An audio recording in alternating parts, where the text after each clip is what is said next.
Hey kids, you trying to get into Segment City? Well, you really shouldn't, because Segment City is a mature podcast, and listener discretion is advised. I'm just trying to look at... I know I'm in an alleyway. I know how I look, but I got some fireworks for you kids. I got snakes and I got sparklers. That's all I got. Oh, don't give me that.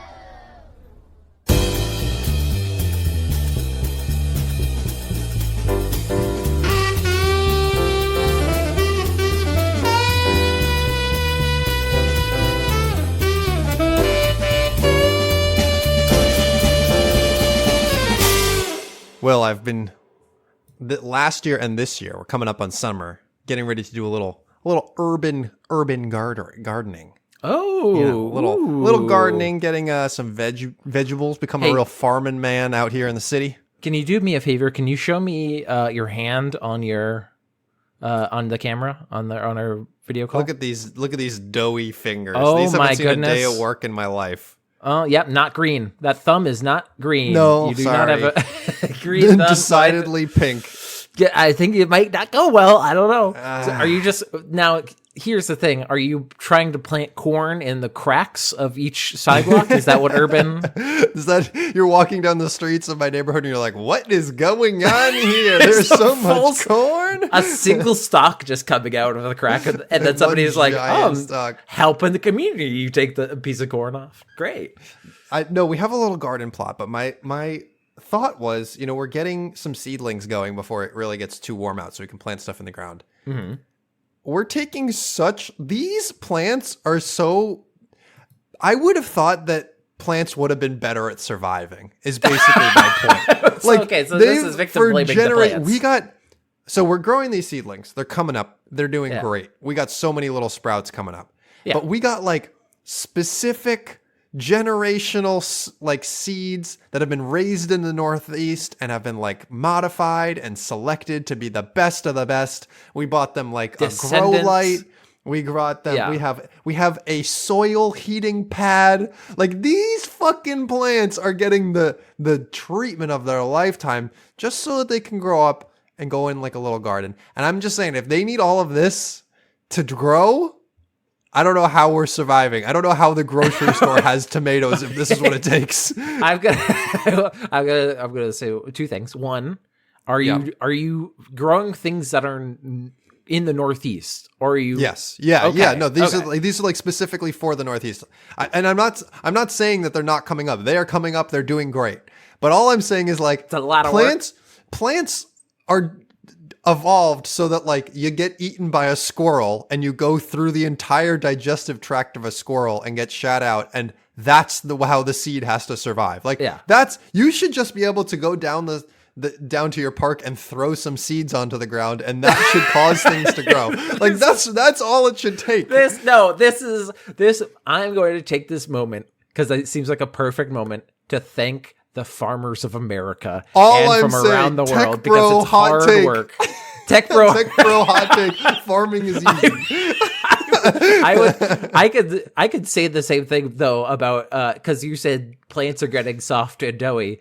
What do you think we've been doing since the fucking Puritans? Do you think we've gotten harder than the Puritans? The people who came and they're just it's so fucking cold, it's so fucking rocky, and we have to make plants. So what you're saying is that I'm trying to sow into the ground the millennial and Gen Z version of plants, and they're but I don't really want a job. Yes, that is the self-roast. They're how am I supposed to grow in this world where I can't even retire? How long is it supposed to take? That I've watched 3 TikToks. It's not grown yet. Come on. What's going on? I want it to be grown now, though. Come on, dude. But that's not a problem in Segment City, because people actually do throw seeds constantly at people. These seeds are GMO'd out of your fucking gourd. These are unbelievable seeds. If they take seed, it's a problem. We're gonna have the best seeds. It's unbelievable seeds. Okay. We're gonna make a wall of trees. I think natural. This corn. You've never seen corn like this. 10 feet tall. These corn, unbelievable. The wall with Mexico. What? Desert? I don't know anything about deserts, ladies and gentlemen. What do anyone know about deserts? I know the most about deserts out of any person. Water doesn't go well in the desert. Gets sucked up like me, sucking up a McDonald's cheeseburger. What is this character? This is Donald Trump. This is Arizona cheeseburger Donald Trump. This is him full schizophrenia. Okay, all right. This is him. But in Segment City, GMO'd to the gills. And people throw, instead of rice at weddings, they throw seeds. And then afterwards, it's a full field. And churches, you don't know what you're fucking getting. hate it. These churches are invasive species. Forget about it. Yeah, it's just kind of loose. You get, you know when they have those bins of like, seed. yeah, you get a bin like it's a candy shop where you get a scoop, but Just it's all mixed different seed. seeds. Yeah. Wow. But my name is Will Kane, and I have the greatest thumb imaginable. I think I might have leprosy. And I'm Theo Sapakos, and I'm sprouting up like a weed. Can't get rid of me. And this is a podcast in which Theo and we dumpster dive our way through the internet. We get all those good comedy morsels like farmers in the field throwing those delicious ears of corn into a big bucket. For you. For comedy, for you. And we're going to start off with a Will Stupid Thought that came to me fresh off the press because I went for a lovely walk today. It's getting very warm in Massachusetts. Although I am afraid that it might be like false spring number 2 because we always have false spring number 1 gets cold again. Full spring. Now it was like 60 degrees Fahrenheit, pretty nice out. I'm wearing a kind of like not the heaviest sweatshirt. It's just kind of like regular one. And then I also wore a coat. Would be perfect.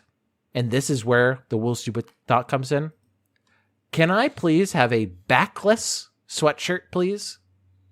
So that I could wear a coat as well without my back becoming a swamp?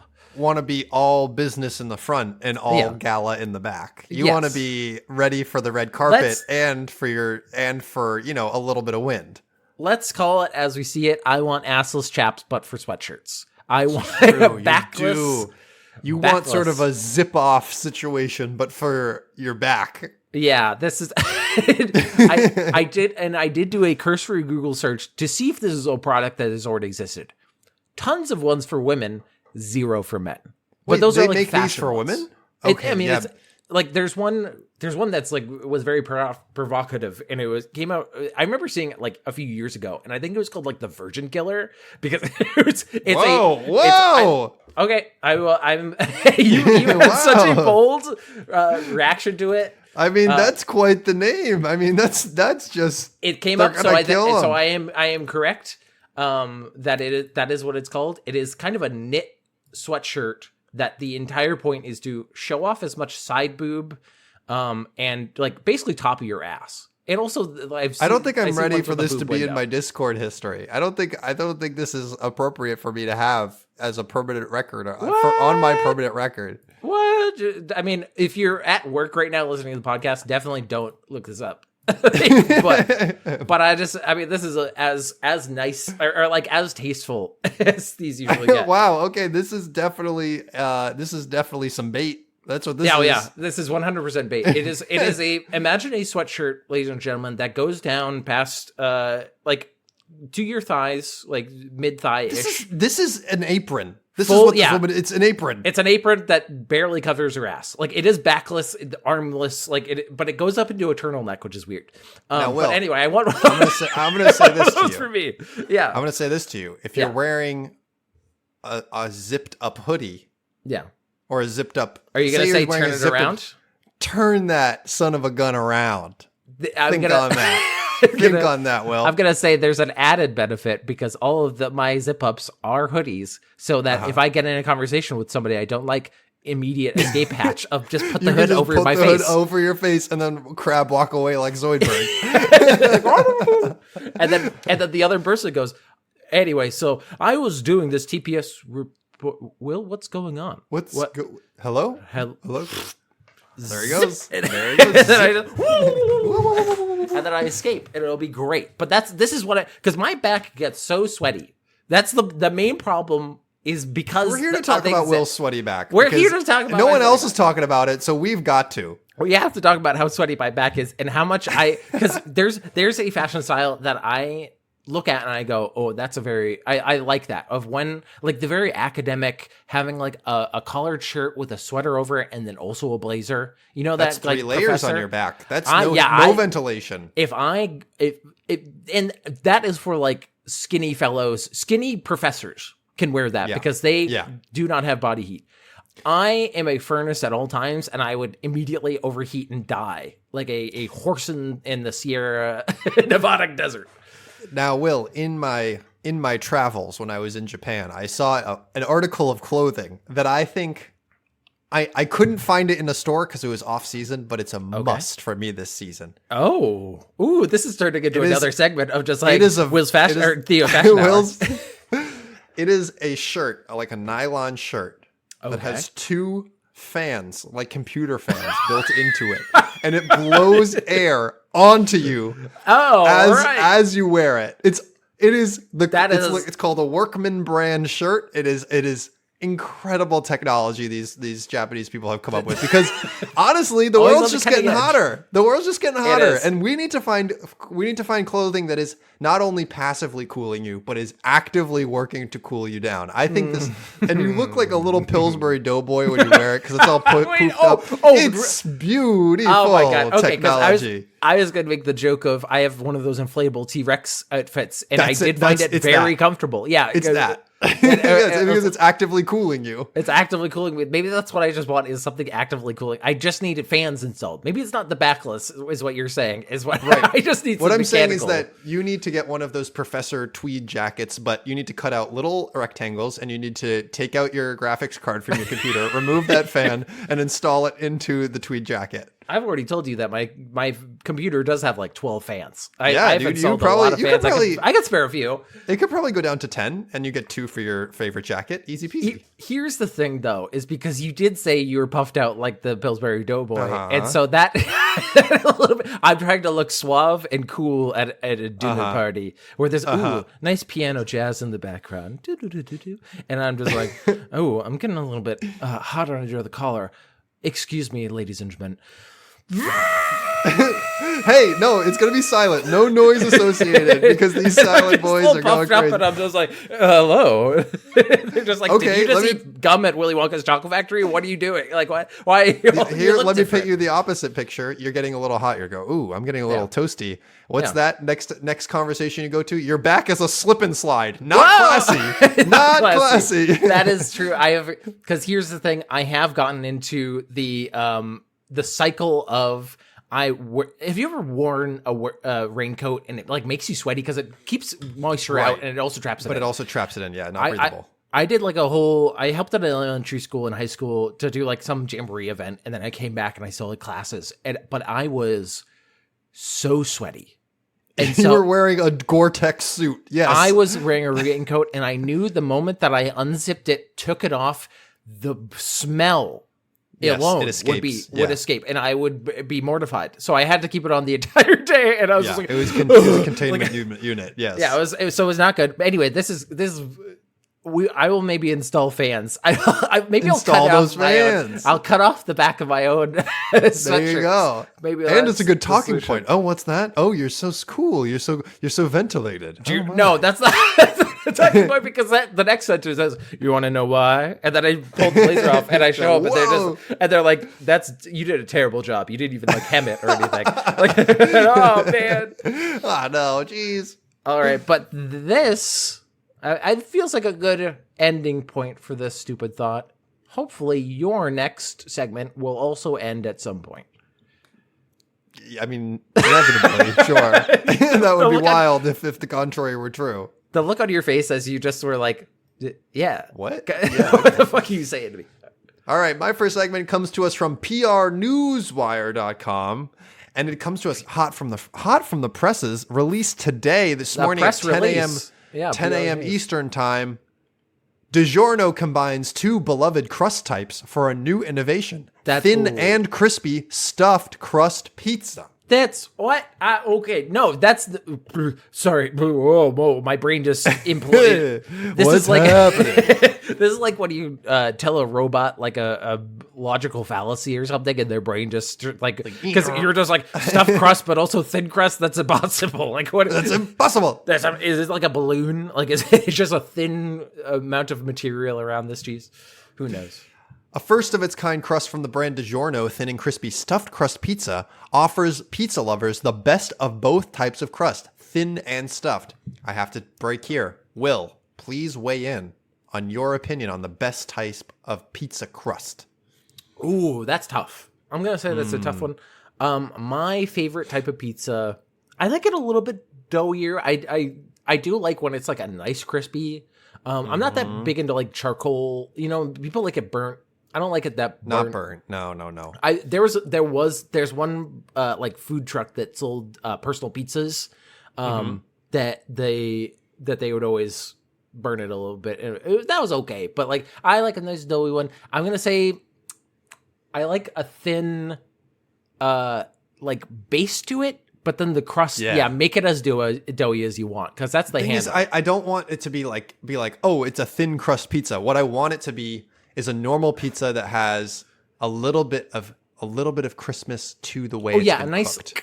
Yeah, a little bite like a little bite. Yeah, I like that. I'm not chewy though. I will say not chewy. No, not like doughy. Not doughy when it comes fresh out of the oven. That you can't be doing that. I might be handing in my American visa for this, or my passport. What are you gonna say? Neapolitan is the best, baby. I've never what Neapolitan is okay. Yeah, it was good. I've never had a stuffed crust pizza. Hey, Will. Yeah, we're united in Segment City. This is an we're experienced crowd. I've never had a stuffed crust. Yeah, pizza. I've never had a stuffed because it always seemed like an expense that was too high for my parents. It's any party that I've been to. It's also I've never. Now, listeners, feel free to write in with angry comments about the thing I'm next going to say. Yeah. I've never eaten a pizza and gone, I wish this had more cheese.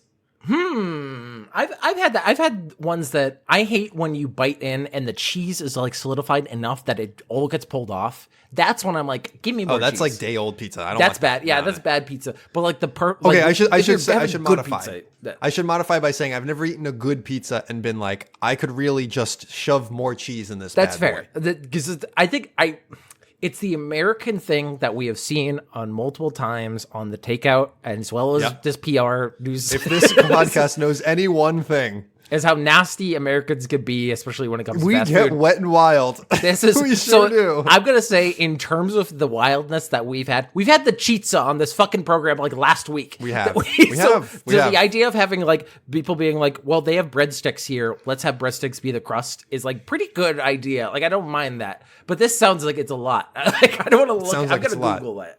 Because I don't know what hitting the looks shelves like. This season and perfect for all occasions. This new pizza comes in 3 flavorsome varieties: DiGiorno thin and crispy stuffed crust pepperoni and sausage, thin and crispy stuffed crust margarita, and thin and crispy stuffed crust pepperoni. So they basically just have your sort of basic varieties here. But kind of go like, who has a margarita pizza and is like, I would like that with stuffed crust, please. Like I always think of margarita as like the wine mom of pizzas. I always feel like you when you're ordering pizzas, you always throw in the margarita as like, this is the health option. Margarita is basically a health food in the pizza category. If I see a full leaf of basil on that, you're just like, yes, a salad.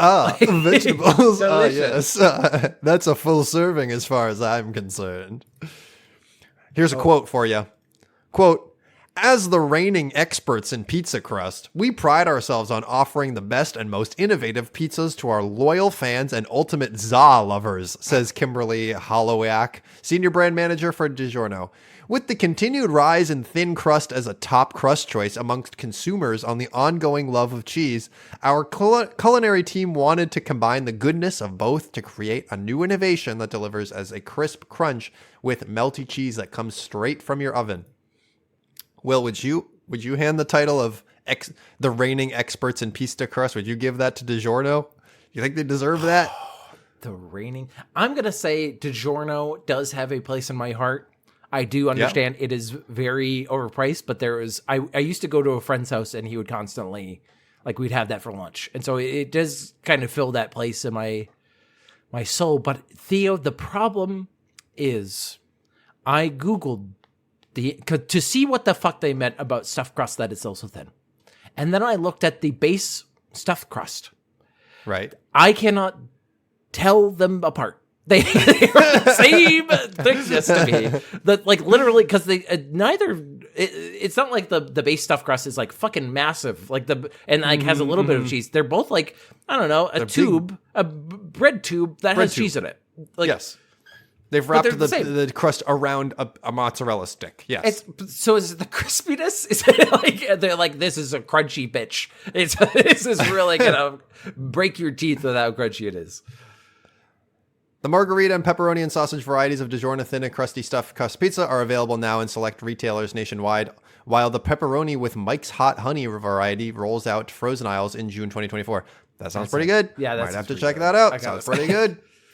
Do like some hot honey. I have to tell you this. This is the end. So this is the end of this segment. Yeah. But I did consider including a different article from PR Newswire, which was the canned vegetable lobby put out a report that people on the go are loving these canned vegetables because it's a good, convenient, quick option. And I saw that, I was like, what is the point of them announcing this? They're like, they're like, in this modern market where people are time constrained, the canned vegetable is a nutritious. I'm like, who are you talking to? It's like the guy at the party. It's like, who are you talking? There's no one talking to you, and you're rambling about canned vegetables. The fact that there's a canned vegetable lobby is so fucking insane. And then, like you're saying, they're just in a corner and just being like, well, reports are saying that canned vegetables are having an uptick, and everybody's like they're expecting people to be in the Zoom call for the boardroom meeting, and nobody's there.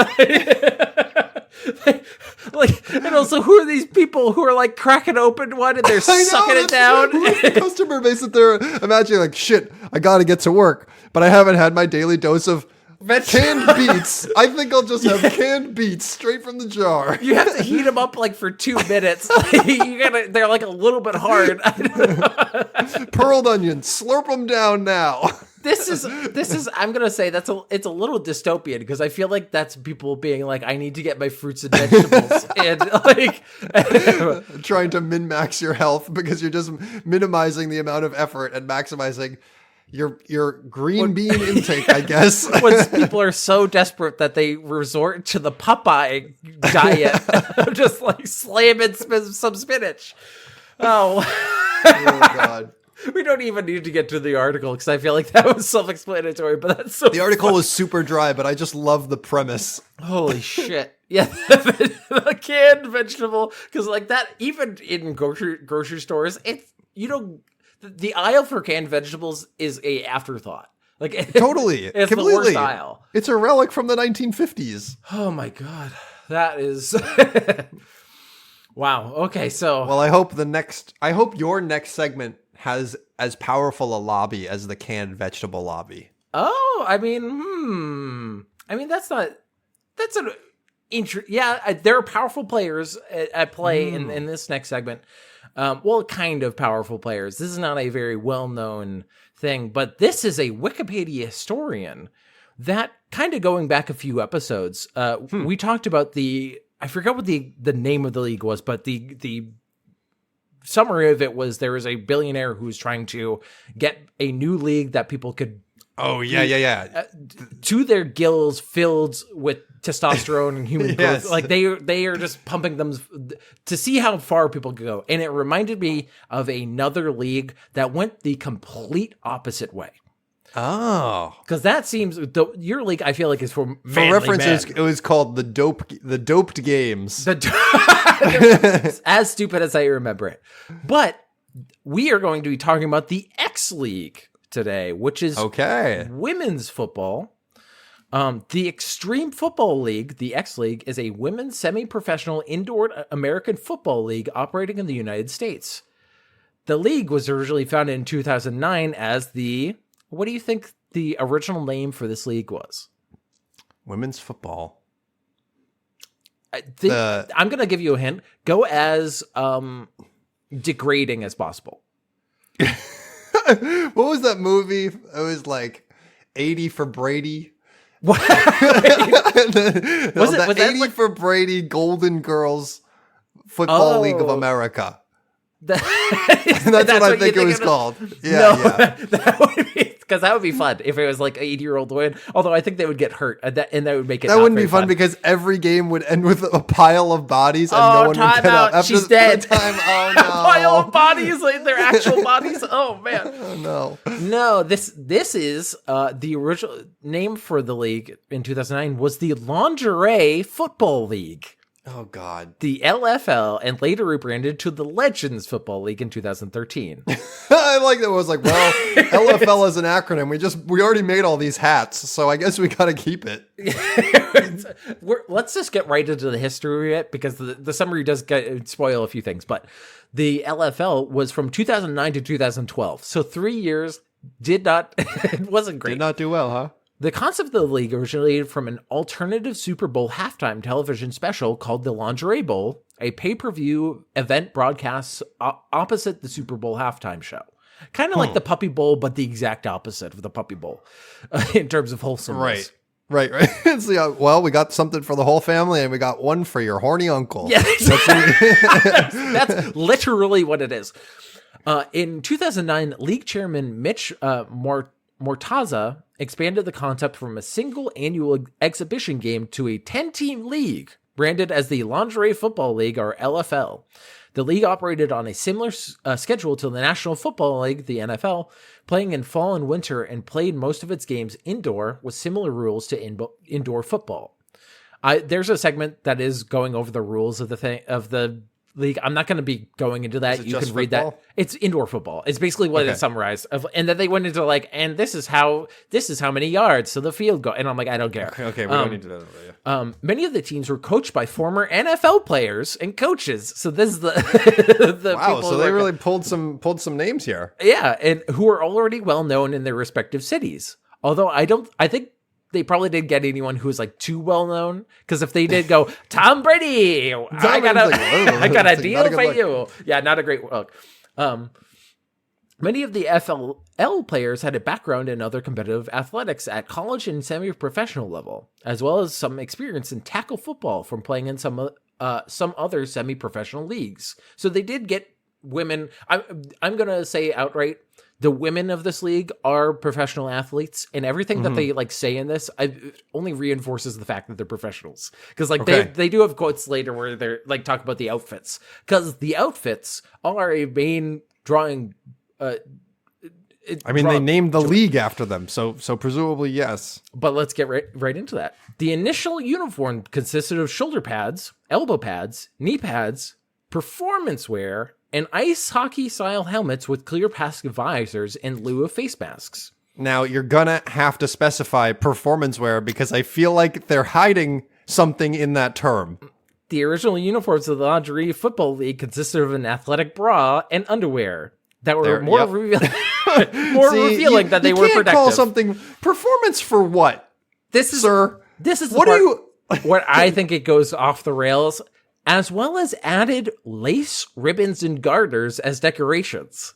So they have the things connecting. I could show you. This is another one where this is going to be another sketchy image I'm going to show you. Oh God! But I think it's important for you to see the level we're on. Oh no! See, this is bra. What this is in any game where you can equip armor, and the male armor has all of you're all covered, and you look like a demon, and your eyes are glowing, and your helmet is on fire, and you got this massive chest plate, and then you swap over to the female character model, and it's like full midriff. Yeah, it's full fucking midriff. That's what this is. There's a view of the one from the back. It is half covering her ass. It's not even fully covering her ass. But then we get into 2012 to 2013 expansion and rebranding, which they desperately needed. After 3 seasons, the league announced it was adding a companion league in Canada that began play in August 2012. It then pushed back the U.S. season to 2013 on a spring and summer schedule, mirroring other indoor football leagues. During the hiatus, the league announced it would change its name to the Legends Football League, which is once again laughable. Which is a good adjustment, but it's not good enough. It feels like they're going a little too hard. Like they're like the Legends of just the Legends. Like, I don't go maybe going too far the other direction, but retaining the LFL initials, what I think is probably the most important part to them, on January 10th, 2013. The league also announced that the athletes would wear performance apparel instead of lingerie, but the uniforms looked very much the same as before. In addition, so stupid. Yeah. In addition to the new uniforms, redesigned shoulder pads were introduced to provide more protection for the players. I guess that's good. I don't know how much like props to give any of these people at any time in this story, because it's like such a scale. Other leagues changed, including eliminating images of sexy women from the team logos and changing the league tagline from True Fantasy Football to Women of the Gridiron. Along with the rebrand, are you kidding me with that? Are you kidding me with that first True Fantasy Football? You could jerk your meat to this football, and wouldn't you like that? Is basically it's just a lot. There's another picture where literally the woman is wearing a bikini that shows her like tits and then also has pads over it. So it's just a tit window. Like that's the level that we're on right now. Along with the reband of the league in 2013, the league also began changing the uniforms as the originals were too heavy on the sex appeal. Really? I can't believe that. We've gotten some customer feedback, and it turns out this is not good for actually playing football. I think we got a lot of yikes. We got a lot of yikes. And a lot of initially dropping the ribbons and garters. At least they did that. Once again, I don't know how many, yes, take away the ribbons and garters, Thank please. you. Right. The league designed new ones for the 2014 season, closer to more traditional activewear, resembling uniforms similar to volleyball players, replacing the ribbons with shoelaces on the front and top and the bottom. So more of the lace kind of like NFL, kind of, NHL. You guys are missing the point. Just give them a shirt. They keep on expanding, though. That's the weirdest part, is because they go to this makes a little bit more sense in Latin America. 6 franchises throughout Mexico, Brazil, and Argentina. I think that I don't know, that's a little bit more on their cultural norms, as opposed to and then they also had an Australian league. I feel like they just had to show expansion because stakeholders wanted to see growth or some shit. I feel like this is not driven by any success. They also had a Europa, a Europe version with teams from Dublin, Manchester, Dusseldorf, and Hamburg, Barcelona, and Frankfurt. Just why? I don't want to listen, everybody. I love the Irish people. I don't want to see a bunch of Irish women tackling into each other with nothing on. I mean, more to the point, they're expanding into places where American football is not popular. It doesn't even seem like it's popular in America because they keep expanding and they keep being like the WNBA doesn't do well. I don't maybe this is a poor reflection and it does do well. That would actually make me more sad if this does very well. But from what I've later in the article, we'll go into it. COVID kind of put a nail in the coffin, I would say. I don't think it's done, though. And then hiatus and restructuring 2020 to the present. They said they would not be producing a 2020 season in 2019 and would reevaluate markets in the future. 4 days later, though, the LFL was restructured into the Extreme Football League. Whoa. Makes the NFL look like pansies. Yeah, a bunch of... What, you got pants on? I got nothing on. You think you're intense playing in the NFL? We're over here playing with our dongs out. We don't know what's happening. but the full cocks out. That would be amazing. It's extreme. This is not in my contract. But basically, they just restructured a lot of the teams, which they do sometimes in these types of leagues. The only one that wasn't renamed or wasn't moved to another city was the Nashville Knights. but then they were replaced later with the Kansas City Force. And also the team names are all just like, it's like the Chicago Blitz, the Kansas City Force. Like every modern sports team is just such a, I don't know. It's a big nothing. Yeah. But they do continue. They had a 2022 league. And the league did not announce plans for a 2023 season and later updated their website with plans to announce a 2024 schedule in October 2023. This was later updated again to indicate a 2025 schedule to be announced October 15, 2024, which I'm going to say, I don't know if they'll actually bring it back. It feels like it's always been on its last legs.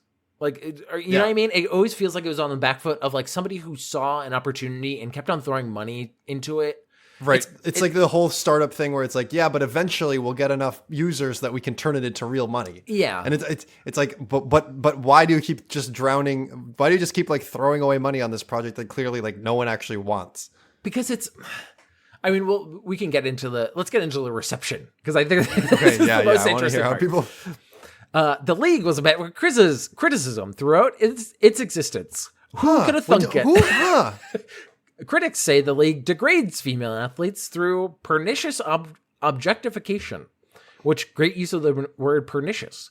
The uniforms received extensive criticism for their revealing nature. In an ESPN article, Sarah Spain, the co-host of ESPNW, wrote, quote, "After watching these women play, I can honestly say I respect the heck out of them as athletes, but I'll never respect the lingerie football league, no matter what name they give it." Which, yes, like I fully agree with that statement, because the women do. I mean, I don't blame the women, the like league players, for this, because if you are an athlete and you're given an opportunity, then it's like I could see taking that opportunity if that's like what you want to go with. Especially like because there is what's the alternative? What alternative are you presented with as a female who plays football? Yeah. Like, they did have some pushback though, like mostly from the players themselves, which is interesting. LFL players with experience in track and field competitions noted that the typical LFL uniform is comparable to other uniforms, with Elizabeth Gorvick of the Minnesota Valkyrie stating she, quote, "ran track and I was wearing, stuff, if not close to, almost smaller than what I'm wearing out on the football field. You take beach volleyball, you take volleyball, you take other sports where it's pretty much the same thing." Adrian Purnell of the Jacksonville Breeze said the outfits were only for marketing purposes. Heather Furr, a quarterback for the Chicago Blitz, said, quote, "I think the little girls watching the game, if they can see past the uniforms and see us as role models, that's what I want."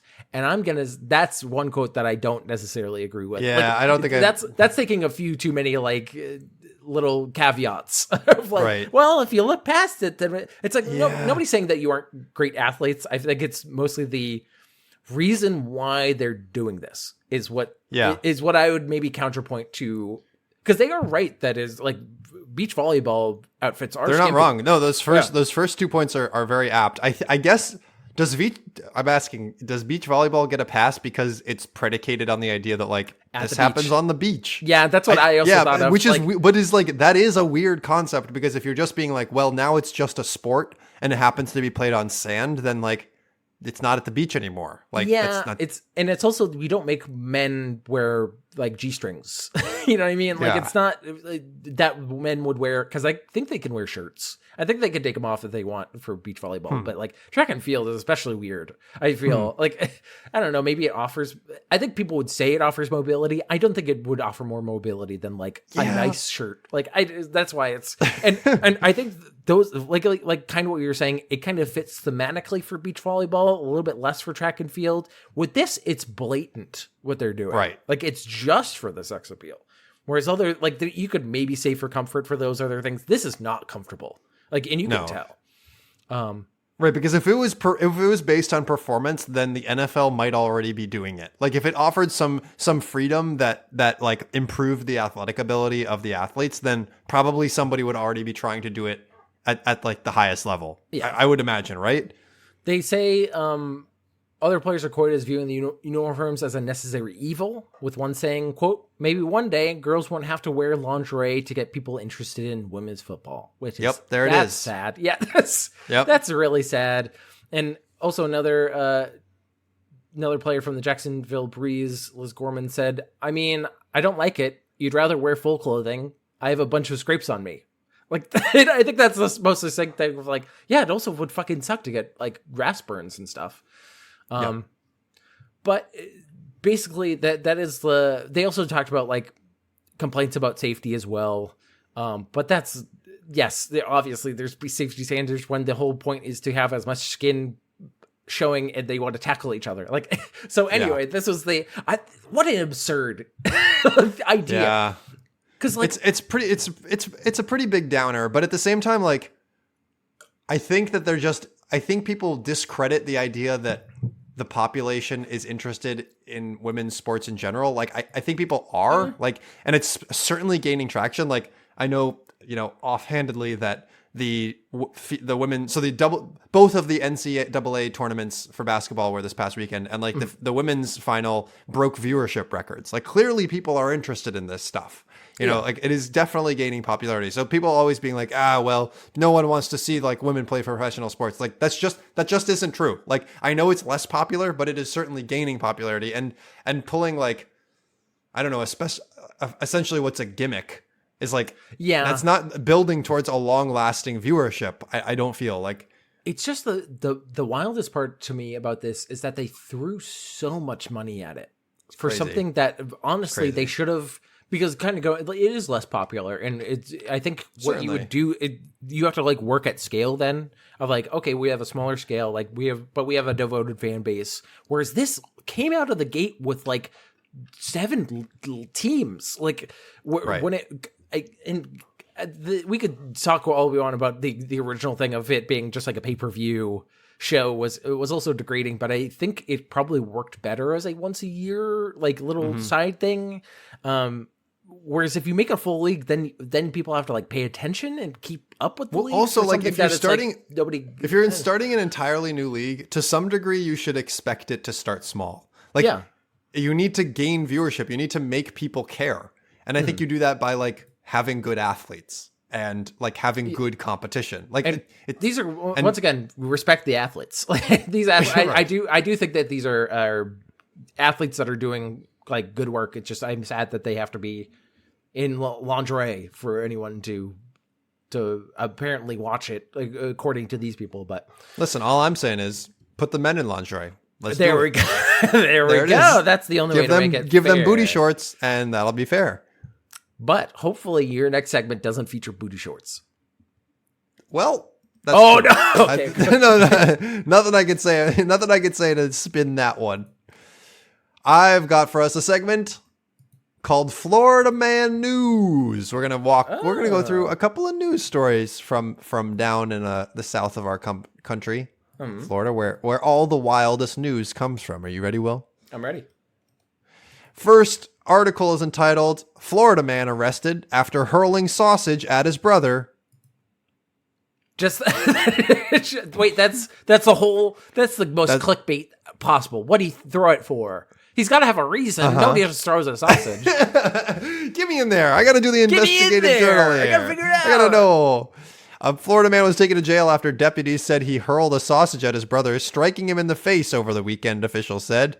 The incident reportedly happened Saturday afternoon in a backyard of a St. Petersburg home. Officials say 60-year-old Ray Allen and his older sibling were arguing when he threw the sausage at him. Emergency rescue responded to the home and washed the victim's eye out with saline solution. I guess, how hard did he eat this sausage, man? That's crazy. All right, we've got to start doing compressions. Staying alive. Oh, I'm actually not having a heart attack. I just got hit with a sausage. Yeah, go on. My favorite line. The weapon in question was not seized by officers, the affidavit stated. Officers did not say what type of sausage was used. Okay. Come on. This was a spicy one, and therefore he can press charges. If it was a sweet sausage, then absolutely not. Listen, this one's a chorizo, and those things are spicy. And for that, he's going to have to do time. He seems to have consumed the murder weapon. What are we gonna do? But people talk about like being a fly on the wall of like high level business meetings and stuff, or like fly on the wall when Bill Gates made Microsoft. I want to be a fly on the wall for this day. Yeah. for this day. How did we get here? Because that would be entertaining. Because imagine, the sound that the sausage made when it hit his fucking face. That would, just the great. Great. Just the slap. Just the big slap. All right, next article. Yeah, okay. Florida man. We're just moving straight through this. We're moving straight through this. That's it. That's where we're ending. Wow. Okay. Cool. Hopefully we get Florida man arrested for allegedly smacking Walgreens manager in the face with Bible on Easter. Oh, I thought it was gonna be another sausage because that would be insane. No. When he's just like, the Lord has come back, and you're not gonna come back after this. This is so stupid. A Florida man was arrested and charged with felony battery for allegedly smacking a Walgreens. I love this. Smacking. The most technical term is smacking, all right? Smacked him around. Smacking a Walgreens employee in the face with a Bible on Easter Sunday. Peter Owens, 35, was arrested again shortly after his release. This is a separate one. Okay. So he wasn't. So Owens, during the now. incident at the Walgreens around 11:30 p.m. on Saturday, Owens reportedly got into an argument with an employee about a pair of headphones he wanted to purchase, leading to the store manager, Nicole Merck, getting involved and demanding that he leave the store. Owens left the store, but not before allegedly whacking the manager in the face with the Bible, according to the affidavit. There's so many things missing from this because if you can escalate buying headphones from Walgreens is like, you're a turbo asshole. Like, how do you get to that point? And then slapping somebody with a Bible, like he had a Bible pocket on Bible Easter. On Easter, where he's just like, listen, I wanted to listen to my audiobook of Revelations. Okay, I wanted to really soak it in, and you're getting in the way of that. When police apprehended him, Owens admitted that he assaulted the Walgreens employee with the Bible because, quote, she was being rude to him, but noted that he did not mean to hit her, the affidavit said. That is bro, what? That's your defense? I know I did the thing. I didn't really want to do it. I did. You know what? I thought against it, but then my hand was already mid motion. I had to follow through with smacking somebody with the Bible. Listen, and that just happens sometimes. Sometimes you're holding a Bible and you just gotta get to whacking with somebody, I guess. How do you get to the point where you carry around a Bible and you don't even know the term "turn the other cheek"? Like the most famous Jesus quote, and you're turning their cheeks by slapping them. Like by slapping them. And then we got another. But wait. But wait, there's more. So there's this follow-up article. Florida man accused of whacking Walgreens employee. Florida man accused of whacking Walgreens manager in face with Bible on Easter Sunday re-arrested shortly after for stealing Cheez-Its. Wait, this guy's a menace. He's a menace. Give me pictures of this guy. I'm J. Jonah Jameson. Fuck Spider-Man. This is the real menace of New York City. So it goes over the original arrest, and then it says that on the next day, April 2nd, Owens was arrested again. Owens allegedly stole men's shoes and a box of Cheez-Its from Walmart on US 19, according to the affidavit of the police department. The affidavit said Owens allegedly grabbed the snack food and took it to the bathroom with him before selecting a pair of shoes from a shelf and ripping the tag off of them. He then tried the shoes on and put them inside a duffel bag. You try them on, and then you're like, these are good to go. I'm just going to walk out with them. There are certain people in this world that you can't tell if they're just mentally ill or like just an asshole. And this guy sounds like it could be any of those things because it's like, that's weird. He does know he has to pay for shit. Like, because he got an argument yesterday about paying for headphones. So I don't know why he's just like, if I ate the Cheez-Its in the bathroom and then immediately poop them out, it's not a crime. Like, the Cheez-Its didn't leave the premises. I love that he had a shopping list, and on his shopping list were shoes and Cheez-Its. And he's like, I gotta go. I have no money, though. I have no money. I gotta steal this stuff. All right, last story. All right. Florida woman set Tinder date on fire over $60, okay. Police say. Wait, how much money? $60. $60 is not that's not even gonna pay for that's a video one game Nintendo Switch days. game. Yeah, exactly. It's not even gonna pay for that. I've taken the term Tinder a little too literally. Sorry, I couldn't resist. Oh my god, this freaking guy. A Florida man's Tinder date nearly turned deadly after the woman he met set him on fire, according to the arrest report. I love that phrase, by the way, when it's this thing turned deadly, when it's ever a true crime. Love it. NBC affiliate WTJ-TVJ reported that Destiny Johnson, 25 of Miami, was arrested on charge of attempted murder, aggravated battery, and causing great bodily harm, and arson after attacking a man she met through the app Tinder. Authorities say the victim told Miami police he met Johnson at a Holiday Express Inn on November 16th to smoke marijuana together somewhere else. Just, it sounds like a fun, hey, you want to get together, smoke some weed. All right, yeah, sounds like a chill time. That sounds like a Tinder date. If you go into a Tinder date with the idea that you're going to smoke weed and you come out of it with $60 less and on fire, something has gone massively wrong. I mean, maybe you fell asleep with the joint and it caught you on fire, but I don't think that's what happened here. Also, I wonder if she, before lighting on fire, said, "You're about to meet your destiny." Jesus. I'm sorry, I'm on pun mode. No, today. Get him out of here. After her date dropped back at the hotel, Johnson asked him for money to fix her car, according to the police. The arrest report said the victim offered her $60 he had on him, but she shouted, quote, "You guys are out to get me," before pouring a flammable liquid and setting him and his car on fire. Once again, this is another person that I'm just like, are they an asshole or are they mentally ill? Because also, did they just are they having a bad high? Like, are they getting really paranoid? And no. Okay, there's actually somebody who got, I think it was a college student woman who got off from charges of killing her boyfriend or something because she was like, I was high on weed. Everybody, I smoke weed. Like, my family smokes weed. There's no fucking way. Literally the opposite. You don't go into a violent rage. You turn into a sack of potatoes that is on the couch, being like, "Hey, can you throw on the Matrix? That would be fucking sick." That's the level. You don't get the rage and fire in you. The rage. You gotta go. That's like cocaine or meth behavior. That's insane. Oh God. Well, I hope this man makes it out of there alive. I hope he has the $60 back. There's no update. There's no did he survive? I mean, he probably has just burns on him. We're here for headlines. We're not here for real content. What are you talking about? That's true. But we're sensationalizing everything. Yeah. Everyone's on fire. $60. Give me your $60. Well, this is the world we live in.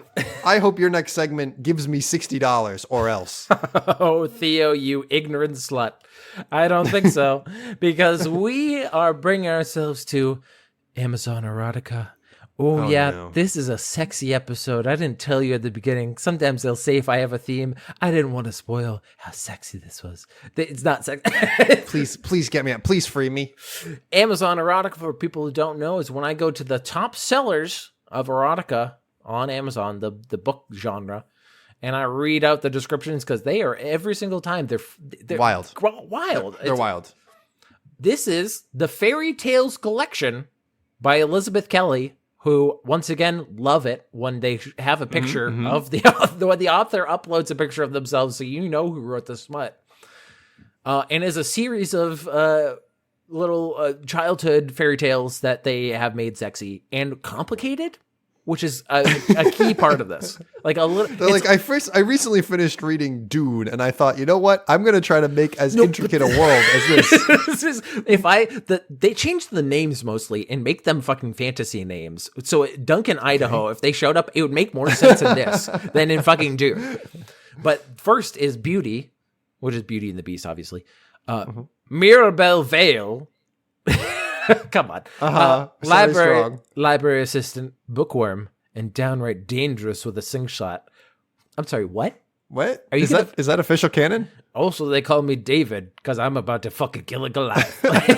Why do you have a slingshot? Are you an RPG character? I'm just out here hunting squirrels. You know how it is, all right? They call me Maribel Squirrel Huntervale. And she knows exactly who sends her a single rose every year. Bennett Saxby. After saving her life when they were children, he disappeared, and the yearly rose is the only proof of his existence. I cannot say words today. When her childhood crush returns home, all grown up and positively beast of a man. Mirabelle is eager to have the man of her dreams. But Bennett's hiding his true nature and wants to keep his Belle from discovering the truth. He's a big beast man. He's probably a big beast man. I'm going to spoil it. I think it's a big beast man. I didn't read How this. could you spoil this? Unbelievable. Next one's Ella. Ella Cinders is looking for a fresh start. Cinders is such a classic. It's just such a... This is it's on the nose, freshman year literary class bullshit. Tired of working for her stepmother's cleaning company and anxious to start her own massage therapy business. Do people have... I think I've seen that in like one movie where somebody was like, I want to be a massage therapist. But honestly, that feels like a weird dream. It feels like a side grade is what it feels like. To like cleaning, to it's massages. Like you could be a part of this successful business, or you could be, I guess running your own. Rubbing people. I don't know. But she'll do anything, even accepting Duncan Gillis as a client. Duncan Idaho. Duncan Idaho. Also, why is this like a weird ultimatum? Because like she gets into the description, he doesn't sound like yes, he has spikes on his back. It's terrible. She hates the arrogant, golden-haired playboy who pulled her braids when they were children and was witness to her most humiliating moment. So why does his touch make her blood burn? Why does his insistence that she belongs to him make him want to join him in bed? Once again, I saw you do a flinch. Why is every time in these novels, I know it's fantasy, but it's like so far from what normal people say that they like, it's that it makes it weird. Of like, it's writing a purposefully obnoxious character and then being like, but why does all of his annoyingness make me just so horny? And it's like, come on. I was thinking, did you see the new Puss in Boots movie? Which, if you haven't seen it, it's great. But there's a character who's voiced by John Mulaney. That's what's his name? Oh God, it's like the Duke or whatever. It's somebody that puts his thumb in the pie, and so because it's Shrek World. But I mentioned that character as this, with a little Lord Fauntleroy. I'm just like, oh, hello everybody. What a good boy am I. Well, if it's an Ellen Cinders, well, you're going to have to rub my disgusting pompous back. Don't forget to get in all the folds and creases. And I forgot the worst sentence of this. And why does her touch make him purr? I hate that. Stop. No. Hey, lady, that's just a cat. And then last, Red. Rowan Jameson knows what she wants. And what she wants is local landscaper and sexiest man in the whole damn town. Stop. Are you ready for this name? Rafe Taggart. Stop. It's not even Raph, like Raphael. It's Rafe. R-A-F-E. Rafe Taggart. Rafe. He might be 15 years older than her, and he might have an odd obsession with the moon. And strolling. This is the one that made me go, God fucking damn it. Damn you, Elizabeth Kelly. And he might have an odd obsession with the moon and strolling naked through the woods, but she's had a crush on him for years, so I guess that makes up for that. So I guess that's problem solved. His dog is hanging out in the moonlight, and she's loving it. She's loving it. It's like, you know how everyone likes the man in the moon? I really love the man in the moon. Listen, these gray hairs that I obviously have because I'm 15 years older than you look great in the moonlight. So do my pubes. Like that's it's so Rafe, please put some pants on for God's sake. Please. He said that was also, how does she know this? Like, is he just like la di da di da? Like he's just and she's like, that is the whitest man. I can see him in the dark. But she's delighted when she discovers Rafe's hidden desire for her. And that Rafe is shockingly single. Nobody wants to hang out with me and go on long walks. I wrote on my dating profiles, I like going on long walks in the woods, but I did leave out a few details. And with the help with her friends and her grandmother, Rowan will take exactly what she wants. And that's the end of that. But this is... Grandmother? There's that's also weird that you're just like, I'm going to help my thirsty granddaughter get boned down big style. Also, this is I like the wording of this because sometimes they have warnings at the end, but this is the first time I've seen this of, please note, these stories contain steamy scenes that may not be your cup of tea. Disclaimer. I mean, that's a disclaimer for everybody in our audience. Whenever you look at these, anytime we go to these, they're not, obviously. Once again, these are not our cup of tea. And we see humor them. Hopefully it's not to the point that people are actually like, we feel that we're making fun of them personally. Sorry, Elizabeth Kelly, but also don't write shit. Like, why does her touch make him purr? Like, just don't write that. But anyway, don't write that. Just don't write that. But that brings us to the end of the podcast, Theo. Can't believe it. We're here. Yeah. Sure does. Remember, if you have any complaints, if you want to yell at Theo about... If you have any complaints, write in. Is that what the call to action is? Oh, geez. Send it to segmentcitypodcast@gmail.com. Head up our Twitter, Segment City. Our YouTube is Segment City. And leave us ratings, leaving star ratings and reviews. We love to see them. And we got to give a big thank you to somebody in particular. Thank you to Rachel Robinson. She does our intro music, and she has other music you can find on your streaming platform of choice. And some say... What are you going to say about her? Some say, listen, we're just going to keep it nice and easy. All right? Yeah. Maybe some say that she has an unhealthy obsession with the moon. Some say. Why is wait, hold on. Why is that easy? Why is that? It's nice and easy. Hey, nice and easy. I'm just saying that she might have a little secret shrine in her house. I'm just saying. Full disclaimer. I'm not saying any of these things. I'm saying that some say. People. Okay, yes. So once again, we have gone back to Donald Trump of just like people have some people have said that they want me to be on Mount Rushmore. Other people say it. Maybe I should be, though. It's my opinion. I'm just putting it out there. Some people are saying Rachel Robinson, the moon. I don't know what's going on. Well, we're going to end with the list of unusual deaths on Wikipedia. We have gotten all the way up to the 19th century, Theo. Whoa. That's so recent, Will. It's not that recent, but it's pretty recent compared to the other ones that we've done. There are actual pictures of the people now, as opposed to paintings. The first one, though, is John Cummings, who died March 1809. This man has the confidence that I wish I had. After seeing a circus knife swallower, Seaman John Cummings... No, after you see a circus knife swallower, go home and go to sleep. That's the only thing you should be doing. This motherfucker saw a circus knife swallower and was the only person who's ever said, bet. I could do that. I could do that. I could do that. I could do that, looks absolutely. Easy. Armchair knife swallower. Come on, just swallow Armchair knife swallower. You swallow them, and also and I'm going to say that they say the term passed, like he passed the knives. I think does that mean he shit them out? I have no idea. Passed? Does that mean he swallowed the whole knife and did? Let's just continue with that. You know, when you're a knife swallower, you're not supposed to actually swallow the whole knife, right? So he began actually swallowing knives. On one occasion, he swallowed 4 knives and quickly passed 3 with no ill health. That's why I'm like, did he shit these out? Like, I don't know if he threw them up or he pulled them out, but like, there's also a missing knife there. He passed 3 with no ill health. Well, listen, I'm no mathematician, but 4 is bigger than 3.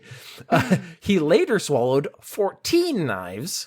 And after some days with abdominal pain, he passed all of them. My guy, you can't Tums your way out of this mess. But we're working on the rule of 3s, Theo. So guess what? He finally swallowed 20 knives and a clasp knife case. But after a few days, he had only passed the case. Oh, what? So he had fucking 20 knives in him. He died. Jammed 20 knives inside of him? Here's the most fucking insane part. He died after 4 years in pain. What the hell? On autopsy, a knife blade and spring were found in his intestines between 30 and 40 fragments of metal, wood, and horn in his stomach. So his body actually was starting to break it down. Yeah, these 40 knives, or 20 knives, I should say. And today's Darwinism Award goes to... On the last episode, I think I said something to the tune of like, I like when in horror movies when people make bad decisions because I don't feel bad for them anymore. I do not feel bad for this man. He had so many fucking chances to stop swallowing knives. He's like, I'll push my luck one more time. That's what he does. This will really impress people. For no reason. This is a high risk, low reward activity if I've ever heard of one. It's just him to swallow knives. I don't understand, but you know what? He came around. There's consequences to his actions, and I do not feel bad for him, and neither should you. Learn from this listeners. man, listeners. Yeah. Learn from this man. Don't swallow knives unless you're a professional.